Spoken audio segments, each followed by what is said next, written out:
Tape 3W suivi d'école au Sénégal.com. À école au Sénégal, c'est facile, tu n'as qu'à te connecter. Tape école au Sénégal, les leçons sont beaucoup. Bien, donc ici nous avons vu la première tendance historique que nous avons au sein même du monde musulman. Et là où cette tendance-là a été localisée et aussi son pourcentage, c'est-à-dire son nombre d'adeptes qu'on a dans le monde. Maintenant, nous allons voir la deuxième tendance historique toujours au sein même du monde musulman, mais qui ne regroupe pas beaucoup d'adeptes, parce que c'est une tendance qui regroupe que 1% des musulmans, à savoir c'est la tendance des Kharijites. Les Kharijites qui regroupent que 1% des musulmans, et ce qu'ils reprochent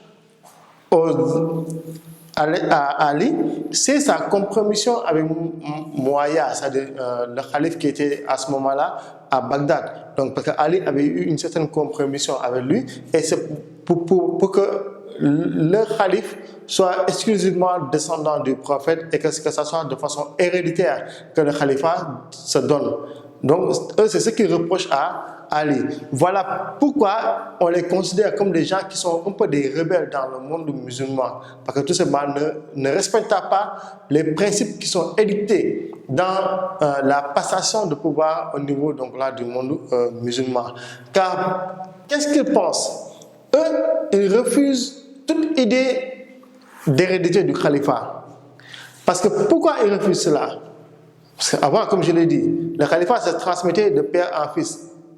On l'a vu avec le tableau tout à l'heure, à travers les 12 imams qui étaient les khalifes, et que ce califat ne sortait pas entre ces 12 imams-là, entre les descendants des prophètes. Mais selon les kharijites, le califat doit se mériter.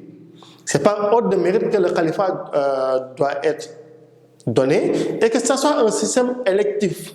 Non pas un système héréditaire, mais que ce soit un système électif qui permet à tous les musulmans, qu'ils soient dans l'ambit musulman, même à l'esclave, s'il le mérite, de pouvoir être un calife. Donc là, c'est ça qu'ils pensaient véritablement. Malheureusement aussi, pour eux, ils sont divisés, comme chez les chiites, qui sont divisés sur le choix de l'imam par rapport au choix du Mahdi. Eux aussi, ils sont divisés sur le problème de la foi et de leur attitude à l'égard des autres musulmans. Donc c'est ça qui fait que, au niveau des Kharijites aussi, nous avions plusieurs courants. Plusieurs courants, à savoir d'abord le courant des Azrakites, parce que chez les Azrakites, eux, ce qu'ils croient, ils croient à l'extrémisme et à la lutte armée. Parce que pour eux, véritablement, l'islam doit se répandre de façon armée. Pour eux, même le califat doit s'obtenir de façon très violente par le mérite à travers les armes. Et là, il faut se rappeler aussi que l'imam Ali, contrairement aux autres khalifes, lui est mort par meurtre. Il a été assassiné dans la mosquée. Donc, voilà pourquoi aussi, même ses fils, à savoir Hassan et Hussein, malheureusement ont été assassinés à Karbala, ce qui fait que chez les chiites, la fête d'Ashura, qui est une fête de réjouissance chez les musulmans, eux, c'est une fête de malheur parce qu'ils se rappellent de Karbala à Bagdad où l'imam Hassan et Hussein ont été assassinés.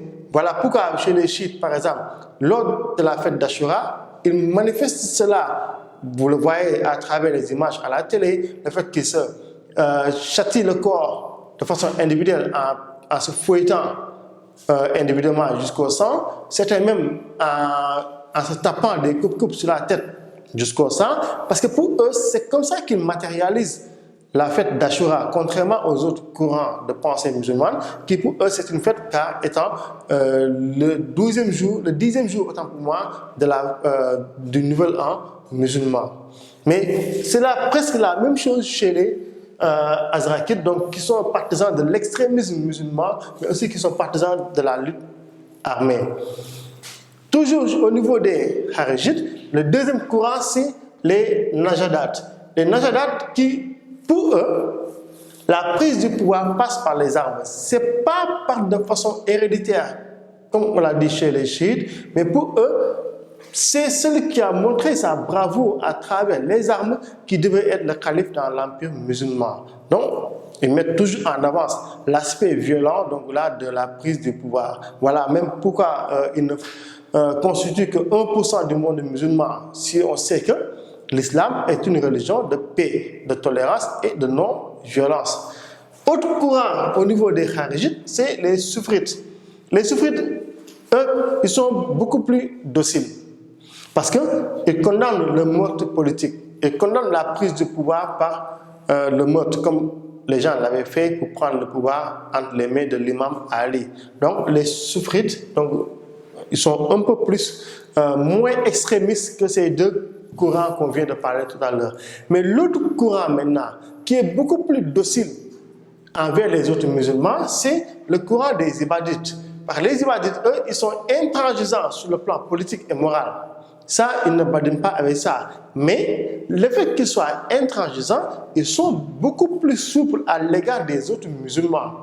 Donc, vous voyez que ici, les kharijites sont divisés en courants violents, mais en courants pacifiques. Mais c'est toujours à la différence avec les chiites. Parce que les chiites, eux, ils croient que le califat doit revenir uniquement aux imams.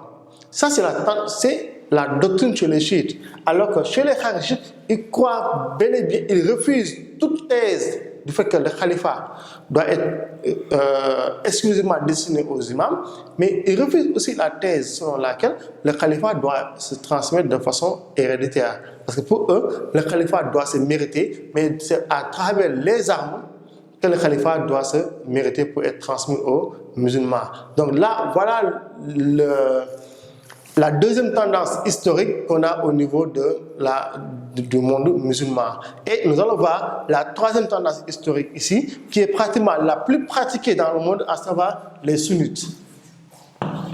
Là, la dernière tendance historique que nous avons ici, c'est la tendance des sunnites. Les sunnites qui pratiquement on peut dire que ce sont les musulmans orthodoxes, c'est-à-dire qui pratiquent l'islam pur et dur et qui ne remettent pas en cause les enseignements du prophète ni les enseignements du Coran. Parce que là, si nous avons les autres, chez les chiites et les kharijites, eux, ils ont peut-être des interprétations par rapport à ce que surtout par rapport à la sunna, par rapport aux enseignements du prophète. Parce qu'il faut savoir que l'islam, c'est deux parties. Il y a le Coran, donc là, qui est là et qui sont les règles de vie édictées par Dieu, mais il y a la sunna qui est constituée des enseignements du prophète, mais qui sont tirés du Coran. Mais malheureusement, les chiites et les kharijites, qui sont des tendances historiques comme les sunnites, eux, ils refusent, ils font une certaine interprétation de la sunna, même s'ils ne refutent pas le Coran, parce que le Coran est là et irréversible. Parce que ce qu'il faut se dire, malgré la division qu'on a au sein de la communauté musulmane, à savoir la diversité des écoles, la diversité des tendances, le point commun ici, c'est le Coran, donc qui est irréfutable chez toutes les tendances qu'on a dans le monde musulman, autant au niveau des tendances historiques que des tendances actuelles.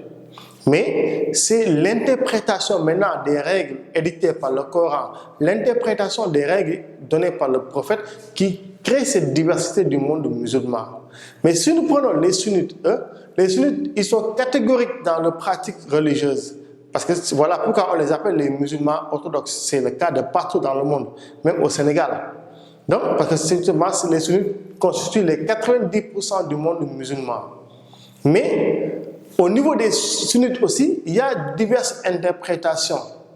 Malgré qu'ils sont tous d'accord sur le Coran, ils sont tous d'accord sur les enseignements du prophète à travers donc, la sunna, mais il y a aussi des écoles à l'intérieur des sunnites, comme il en existait au niveau des autres tendances historiques. Par exemple, la première école qui est pratiquement la plus répandue dans le monde, c'est l'école malikite. L'école malikite qui a été fondée par l'imam Malik ibn Abbas, décédé en 795, mais qui lui admet le Coran, la sunna et la coutume médinoise. Parce qu'il faut savoir que l'imam Malik était un juge à Médine. Donc voilà pourquoi il avait prôné le respect de la coutume médinoise. Mais comme on le voit, chez les Malikites, il y a le Coran est respecté de façon intransigeante, la Sunna aussi, qui était la pratique de la religion telle que transmise par le prophète Mahomet, aussi les Malikites sont intransigeants à ce niveau-là. Même si aussi, leur façon de pratiquer la Sunna n'est pas la même chose par rapport aux autres écoles qu'on a au niveau des sunnites. Mais en tout état de cause, les sunnites, eux, le point en commun, c'est le respect du Coran et le respect des enseignements donc là, du prophète. Et comme on l'a dit, les Malikites, on les retrouve en Afrique du Nord, dans la zone où nous sommes. Voilà pourquoi au Sénégal, donc même si on a diverses confréries religieuses au Sénégal, mais la pratique religieuse faite par ces confréries repose sur la pratique éditée par l'imam Malik, donc qui est pratiquement la pratique la plus répandue dans le monde.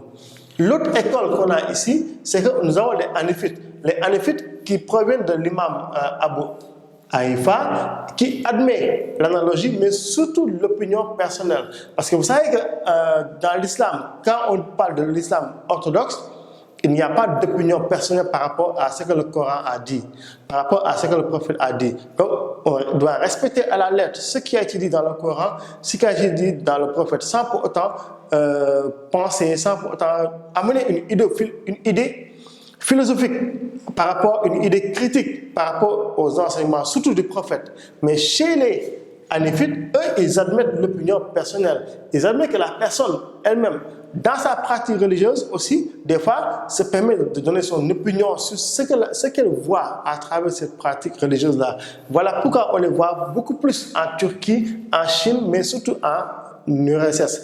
Quand on parle ici de l'URSS, quand on parle de la Russie, ce n'est pas la Russie en entier. C'est la Russie du Nord, vers les Tchétchènes, les Bosniaques. C'est là-bas où on va retrouver les musulmans en Russie. Donc, parce que la Russie aussi, il faut se dire que dans son entièreté est chrétienne. Sauf pour le nord de la Russie, chez les Tchétchènes, chez les Bosniaques, où on va retrouver des musulmans. En Turquie aussi, c'est la même chose. En Chine aussi, c'est la même chose. Il y a une partie de ces pays-là qui est musulmane, mais malheureusement, qui pratique, pas malheureusement, mais qui pratique, qui sont des partisans de l'école hanifite. L'autre école ici, ce sont les Chafiites. Les Chafiites, créés par l'imam Ash-Shafi, décédé lui aussi en 820.